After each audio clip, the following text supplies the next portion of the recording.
Title: Echoes of the Forgotten City. Chapter 1: Awakening. The crackling static was the last thing Robert remembered before his world went black. A high-pitched whine echoed in his ears, filling his mind with an electric hum that faded into silence. Then a rush of sensation, a chilling breeze against his skin, the smell of warm asphalt, and the faint scent of machinery brought him back to consciousness. He woke with a gasp, his body jerking as if jolted by unseen wires. Disoriented, he lay sprawled on cold concrete, blinking at the blinding light filtering through a dizzying blur of color and shape. As his vision cleared, Robert took in the strange, distorted skyline towering above him. The buildings were glass monoliths that scraped the sky, shimmering in unnatural shades, a collage of metals and reflective panels casting neon lights across the horizon.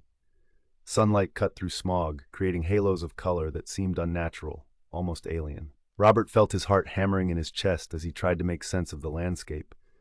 This was London, but twisted beyond recognition, a world of concrete, metal, and glass. Shivering, he wrapped his arms around himself, feeling the soft, worn fabric of his bomber jacket and the rough denim of his jeans. They were relics in this world, as foreign as he felt. Even his shoes, scuffed and worn, seemed to carry the weight of a different era. But the real shock came when he looked at the people.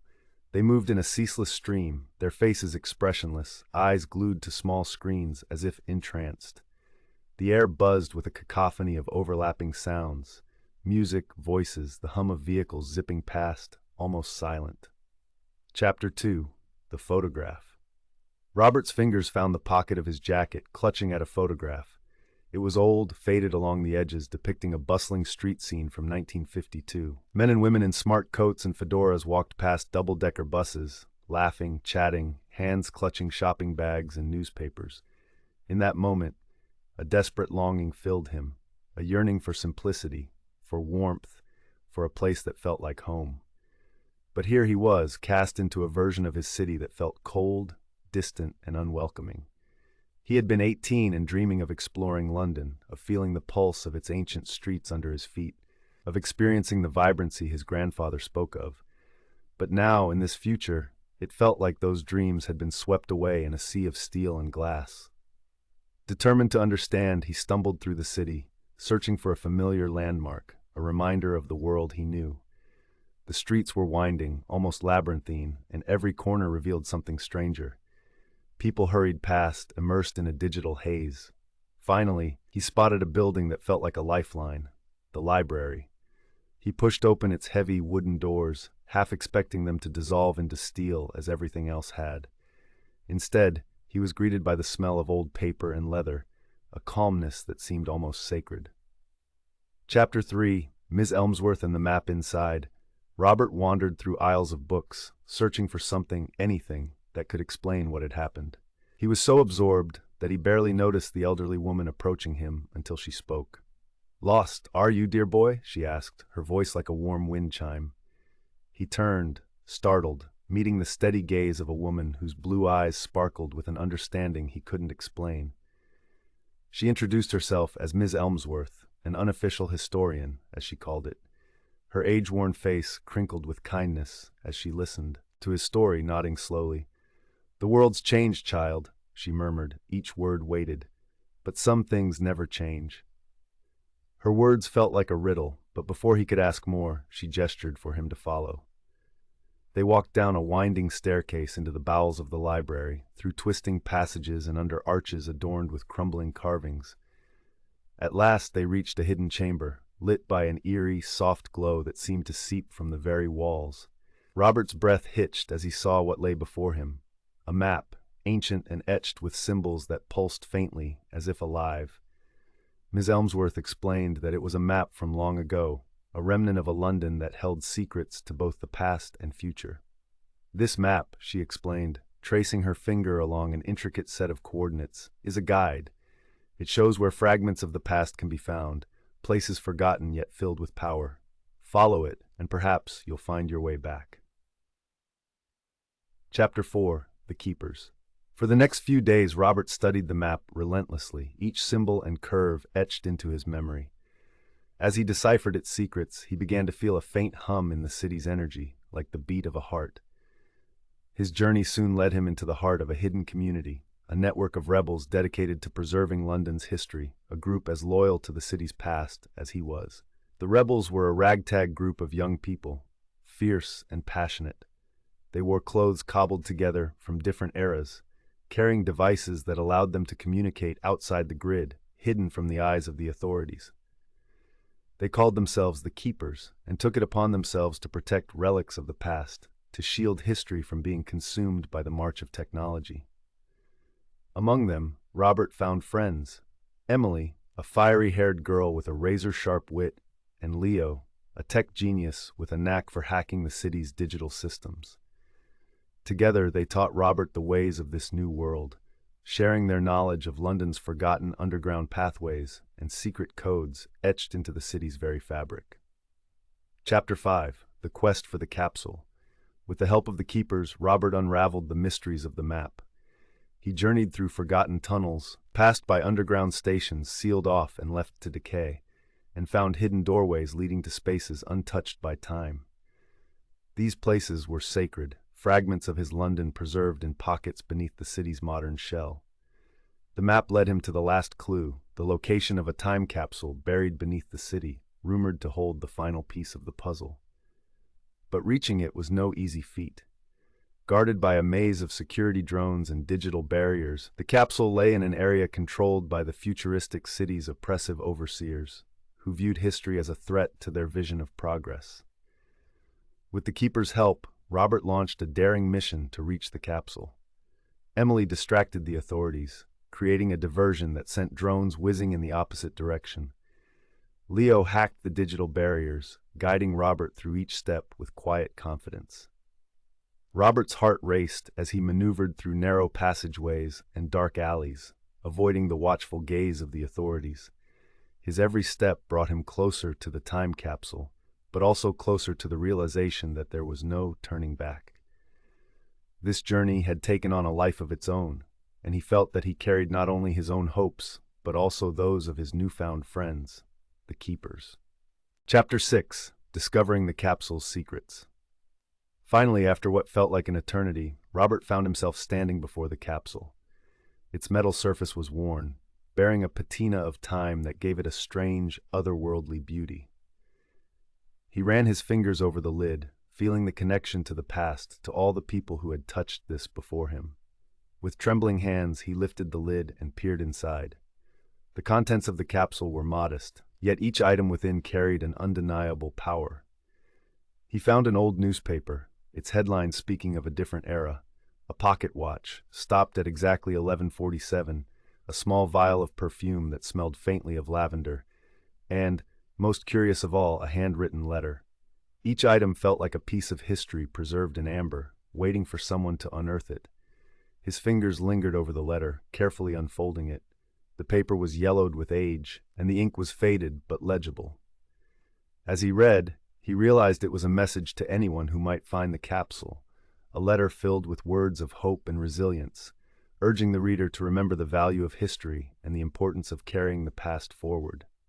But nestled within the letter was something even more significant, a small, intricate key. It was engraved with a set of coordinates that matched a location on Miss Elmsworth's map. Robert's heart raced. This key was more than a simple artifact. It was his final clue, the piece that would lead him home. Chapter 7: A Glimpse of His Past.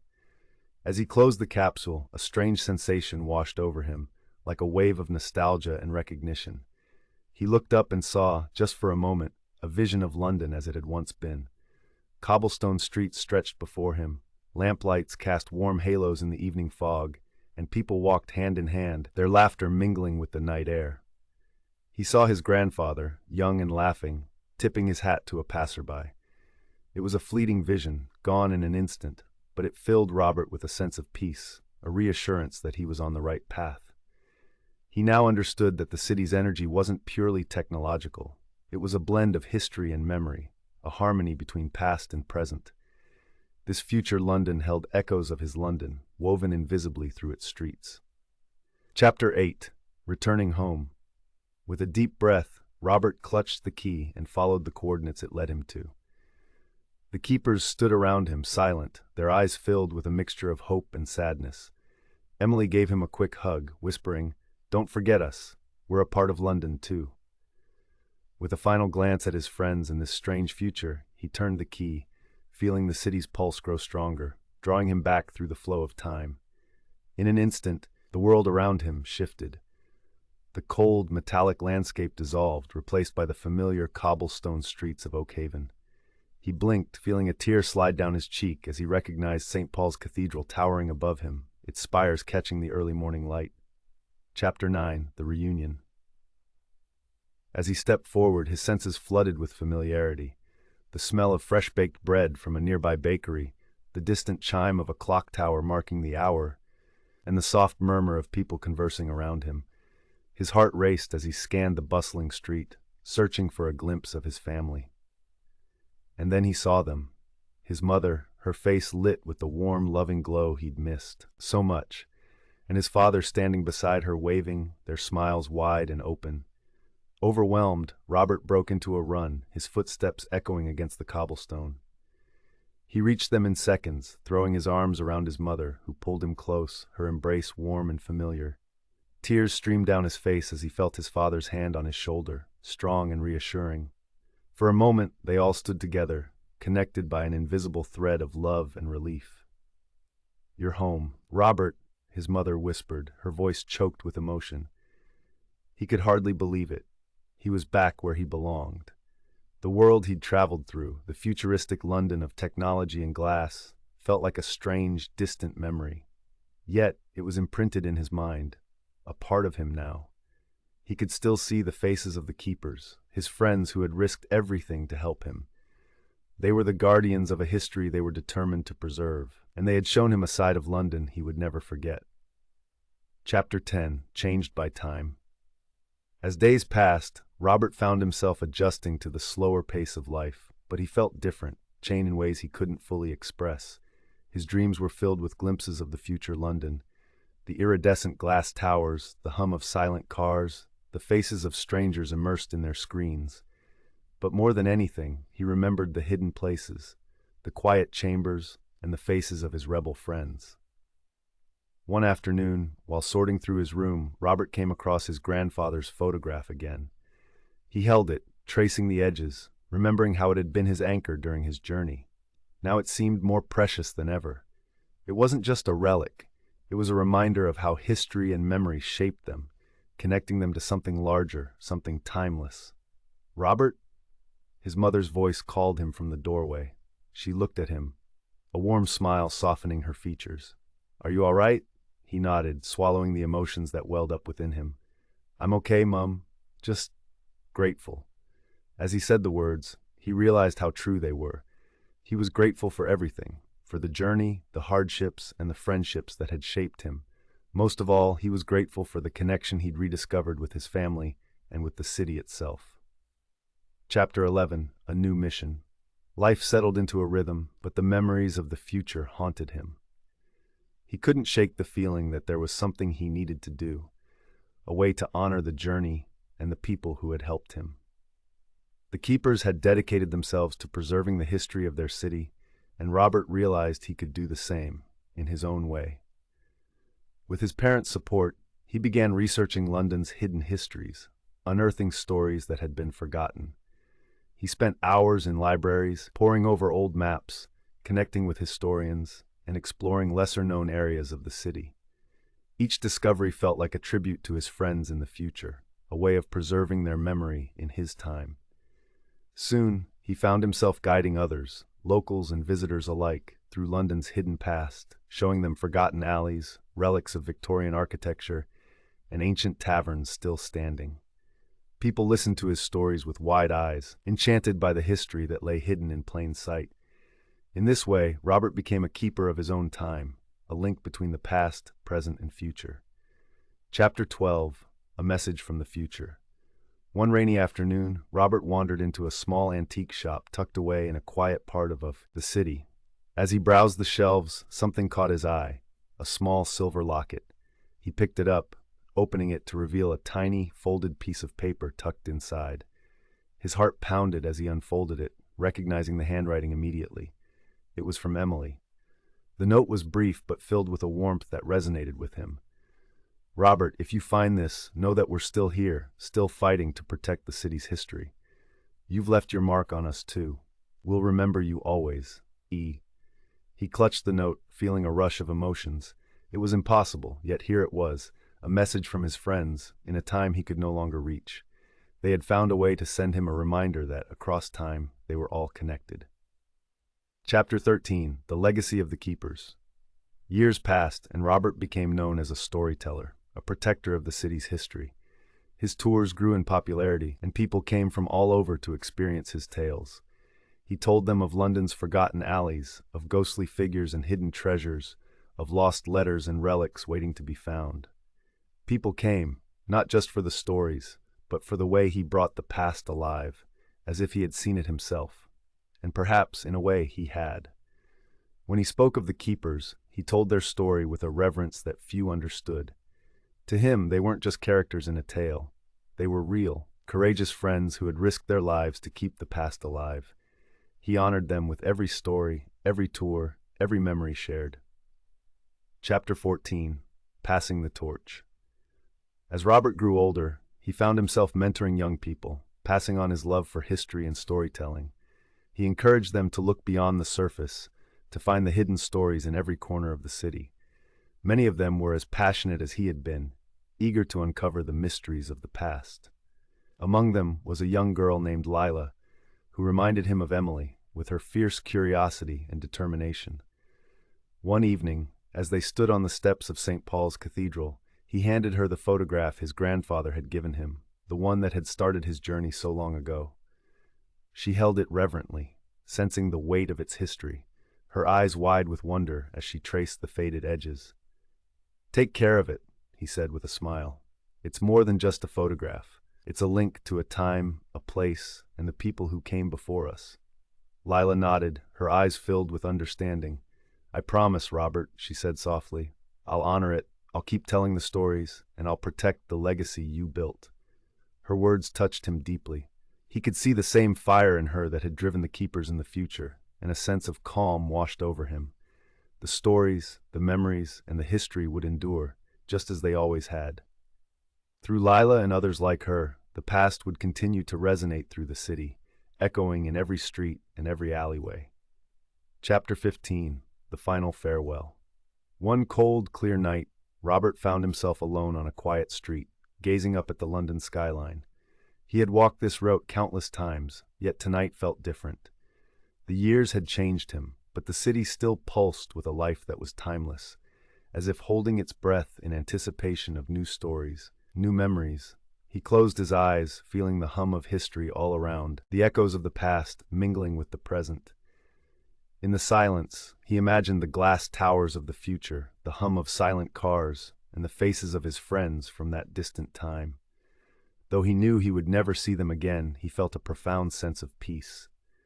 They were all part of the city, part of its endless, evolving story.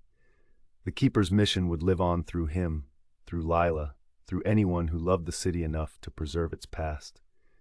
As he stood there, he sensed something, a soft, gentle breeze stirring the air, almost as if it carried faint laughter.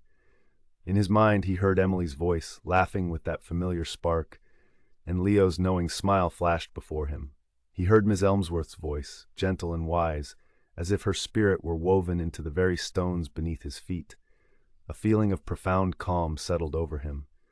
Though time and distance might separate them, they would always be connected through the city they had loved and fought for. Every step he took, every story he told, was a thread that wove together the fabric of London, binding its history, present, and future in one timeless tapestry. With a final grateful look at the skyline, he whispered, "Thank you," as if the city itself could hear. Then he turned to walk away, his footsteps light, his heart full, knowing that he had come full circle. In the end, Robert realized he hadn't just come home. He had built a home for all who sought the magic of the past. Through his stories and memories, he had created a legacy that would endure as long as London itself. And as he disappeared into the quiet night, the city's lights seemed to glow just a little brighter, as if in silent agreement, holding within them the echoes of all who had come before. The end.